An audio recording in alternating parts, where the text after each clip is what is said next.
Sarasota County Jail, roughly, by estimations, 65% of those individuals who are housed in that county jail are suffering from mental illness. Now, of those, 20% are suffering from serious mental illness.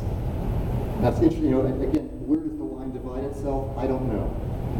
But those who are in dire need of treatment, the same is true with the Florida State Prison. 50% of those individuals I represent who end up going to Florida State Prison are suffering from mental illness. They will receive little to no treatment whatsoever. 20% are severe mental illness. Within that, the costs of incarcerating somebody with severe mental illness, because you have to establish a prison within the prison, and oftentimes, for the most severe, another prison, because of the danger to themselves and the danger they create for others. We're paying for it, but we don't want to pay for it. So we hide the costs and still pay for it. And that's where I guess my greatest function in talking to y'all is not what I do for my clients directly, but to raise some level of awareness and understand something's got to be done, because the situation is only getting worse.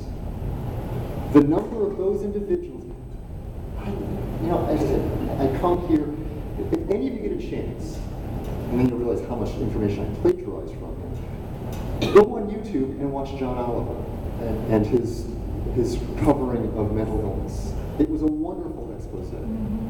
And he does it with humor, and absurdity. But you can see how absurd the situation is, and it's really worth listening to give you a starting point. I mean, I don't agree with everything that he says there, but the vast majority of it I do. Larry, we post the video on our website, and we can post any links that you'd like to have annotated to the meeting. I give you as much of a link as I can. YouTube, John Oliver, that's the extent I know how to link up to those things. The one advantage of having 45 attorneys, somebody helps me through the computers. There's always someone to lend a hand.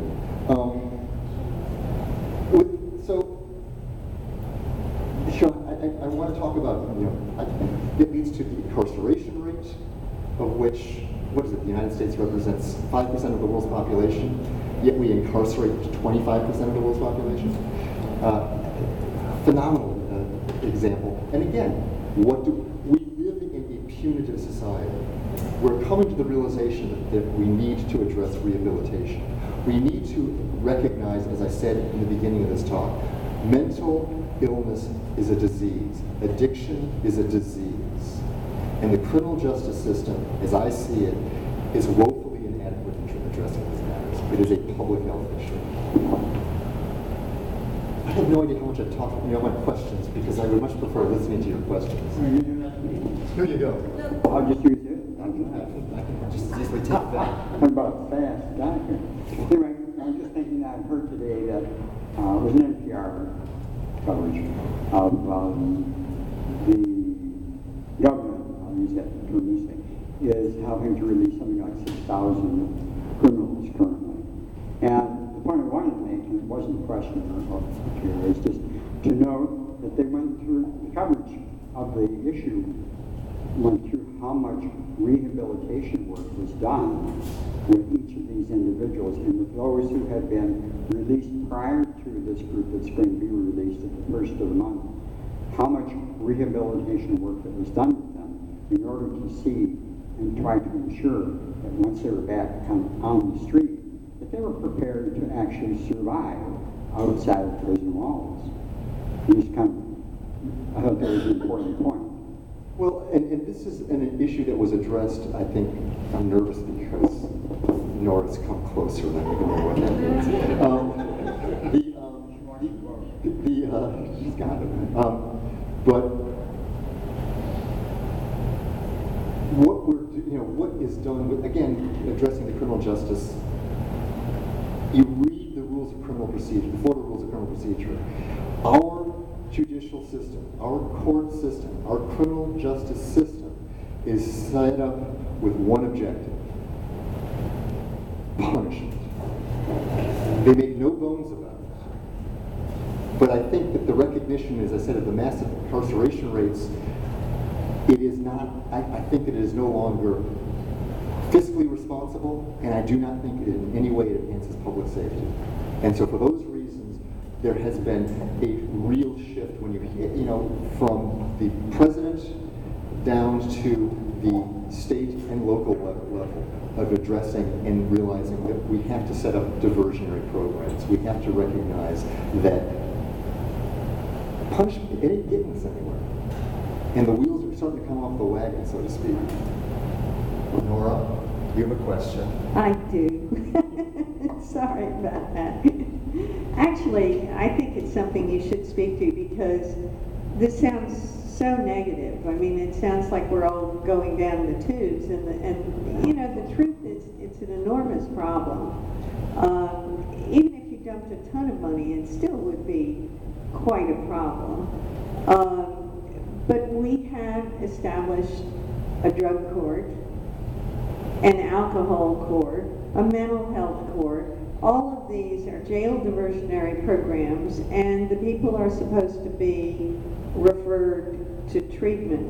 So in listening to you, it sounds like these things, obviously I don't think you're going to cure the problem, but they're insufficient to be effective. So just comment on how effective those things are working and what exactly happens to the people once they are able not to go to jail, but they're at least trying to be substance abuse free. I think that you, for me, hit the nail on the head when you said how limited it is. Because my frustration is, I tend to be very inclusive. These programs tend to be very exclusive. Explain that. Well, it's a matter of low-hanging fruit. It's a good first step, but we never seem to get past that first step. We never seem to want to utilize best practices to really address the issue beyond, we're going to take misdemeanors, we're going to take those who are nonviolent. I mean, they're talking about a veterans court, but a criteria that we won't take anybody who has a history of violence. But a veterans court, because someone is suffering from post-traumatic stress, because they were in a combat situation, it's precluded from entry because of a violent crime. It just boggles my mind. And so this is where the same thing with drug court. And again, I can be specific, and I don't want to be. Let's put it this way: I tend to be skeptical. I don't want to be a cynic. These are all good programs, but when I have to go to the county commission every year for drug court in order to just keep it afloat at the minimal level that we're functioning at, because we don't want to put it as a line item and we don't want to fund it. Wait a minute, it is a line item. And it is only a portion of it in Manatee County. This is where, I don't want to get into an argument on the funding, but we have to go on bent knee to Manatee County. Sarasota is paying its fair share. As a matter of fact, it's actually paying a lot of Manatee County as well. So this is my frustration, and this is the reality of it. But we don't, again, when I go to the National Symposium on Drug Courts, and they say that a single judge should not have more than 125 participants before that judge, and the judge that we have has 200 plus in one county alone, and is doing mental health court, and is doing, then what you're doing is you're taking, as I said, the low-hanging fruit, those people who, and when I say I'm skeptical, I don't want to be cynical, but when you have an 80+% success rate, I'm expecting drug court to have a 50% success rate, and I'm going to be ecstatic. If you've got 80+, then you are taking those people who are going to succeed. Well, just a comment, Larry, and I'd like you to comment back. At least when you had the mental institutions, you had people who were supervised in that they did, in fact, have somebody to make them take their drugs. And it seems, just had seemed to me that serious cases that you're talking about where people have a violent history, you can't easily just let them loose. So you need something that's not a jail, but in fact, it keeps people off the street. All right, so the comment is, instead of it being just the Nora and Larry show, because I will answer, look, there is no one solution. You know, there are so many issues that need to be addressed, as you said. It is an incredibly complicated. My hope is that we can reduce the overall numbers by chipping away at it. I know that there's issues here, and I know that, you know, the position of the city. I am a strong advocate of a shelter. I think the shelter should be where the problem is. I think it should be close to my office, the sheriff's department, whatever. That would reduce, it wouldn't solve the problem, nor would it solve the problem of homelessness. But I look at mental illness. If I can address that and significantly reduce that, that addresses drug addiction. It addresses violent crimes. It addresses drug addiction. It addresses, because we have co-occurring, many of my clients who get arrested, who are incompetent or have mental illness, they're self-medicated because the medication that they're given, and they're not being supervised, the secondary effects of those medications are oftentimes, they don't want them. So there are, I mean, as I said, I'm not suggesting that this is a simple problem that can be solved with just give me enough money and I'll do it. I can tell you, stop burning the $200 million for competency training. I mean, there's a starting, there's a chunk of change right there. So, I've got another question over here. You really hit the head on the nail when you said that they took away the hospitals and then didn't fund the next step, which was the community treatment. And I worked in the GRITS program, Geriatric Residential Treatment System, and it did so well they closed them all. Object was to keep the patients out of the state hospital, the elderly patients. But my question is, you touched on the Baker Act, and what is happening with the Baker Act now? You mentioned it, and then you got off onto the jailing, and where did they go? again, with the Baker Act, we're not talking about a criminal charge. I mean, anybody, for instance, I think Nora's crazy. So I'm going to file, I'm going to go to the sheriff's department and file a petition so that she can be picked up. And I believe it's a second member. I'm sorry? That doesn't make sense. Oh, yes, it does. We get two. Well, that's what I say. I get a second person. John would be more than happy to join me in that suggestion. And so we pick her up because we filled out a petition saying that she is a danger to herself and others because she's not eating, because she's, she's whatever. She's picked up and she's taken into custody. She'll be taken to the crisis stabilization unit, and she will be under observation for up to 72 hours. And you guys have been playing cards the whole time. Absolutely. Are you serious? In the United States, we can be dragged up? Wait a minute, you're not getting on the tape. We'll talk about this afterwards. But yes, We've got it'll work, a yes. question over here, and then we'll be back over to you. So yeah, I mean, Baker Act is still in full effect. The question is, again, what services are available, and far too many people are then found to be competent and released when I don't think that they should be. But this is, the state's attorney's office is involved with Baker Act proceedings, as well as a magistrate, as well as a representative from my office. So, I love this one that I read up. If I can get this, if I can read myself. Oh, in Florida, those with severe mental illness are 5 times more likely to be in prison or jail than a psychiatric hospital. De facto, our prisons are our mental health facilities. All right, you're back to you. Yeah. So what can we as citizens do? I totally wholeheartedly am demoralized when I hear, as a citizen, that we're paying for competency training instead of rehab for somebody. And, those dollars could be shifted, but what can we as citizens do to promote help for ourselves and for the mentally ill? For instance, person having bipolar issues who are now in an upward swing and go and create maybe a felony or something. Well, one of the greatest problems I'm confronted with is I am, based upon the show of hands at the beginning of this meeting, I'm preaching to the choir. And probably those of you who've come here have come here because of mental health issues.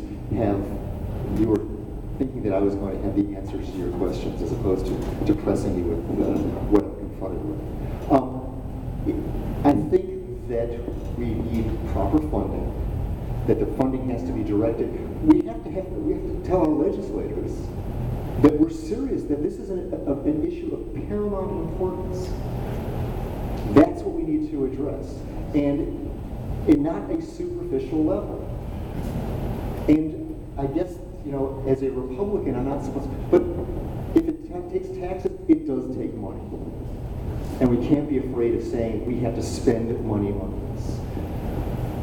I'm just absolutely, for drug interdiction, for drug treatment, it costs money to help people. Overall, as I said to you before, I think it's fiscally irresponsible to put someone in jail because of the cost comparisons. What it costs to incarcerate someone with mental illness in the county jail is between 2 and 3 times more than your average client. And they're not getting any help, but the cost is still there. I can tell you, working with Tom Knight has been a sheer pleasure. He put in charge of the jail Major Jeff Bell, and again, I can't begin to sing his praise enough, because he was a detective who went into the jail, and as he freely admits, he was there to put people behind bars. And he walked into that jail, and he couldn't believe what he saw. And so working with him, recognizing these people shouldn't be here. There are people clearly that he believes should be there, and I'm not going to debate that issue, but there are clearly people who shouldn't be there. And we're trying to address that problem. But it does take the cooperation of my agency, but it's easy for me because who cares what the public defender has to say? But it takes real backbone for the sheriff to stand up for this, and what I'm looking for is support from the state's attorney's office as well. And we do have legislators who are Nancy Dieter has addressed these issues significantly, but not so much at my level. I'm being kind of personal here. Take care of me, I take care of my clients.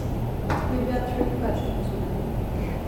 2 questions. First of all, thank you so much for being here. We all do appreciate your time. First question of 2, and I think this is something you may have touched on, but I wanted to ask it in a very direct way. How, if at all, do you feel that there exists or may exist a correlation between untreated mental health issues and recreational drug use and or alcohol abuse? I don't know. That's the correlation between recreational drug. I don't know. I don't feel qualified to answer that question. I can't say that there isn't, but I can say that there is a correlation. Okay. Because I think that those. Let me just I'm a lawyer. I can think of something to say about this opportunity. I do think that there are those who self-medicate, and I think that we have to distinguish those, even if it's a matter of smoking marijuana, even if it's a high school student smoking marijuana, we confuse recreational use with self-medicating. And so that is the best I can come up with on a short notice. So replacing that question with how, if at all, do you feel that there exists or may exist a correlation between untreated mental health issues and self-medicating, what would be your answer to that question? I don't have the exact number, but I think that there's a huge number to that. And I think that's where we look at homeless issues, because one of the fascinating things that I learned from Robert Marbut, who came here, was when dealing with homeless issue, the first 2 issues that he addresses, and I'm thinking, well, there's all sorts of things, but he said sleep deprivation and dehydration.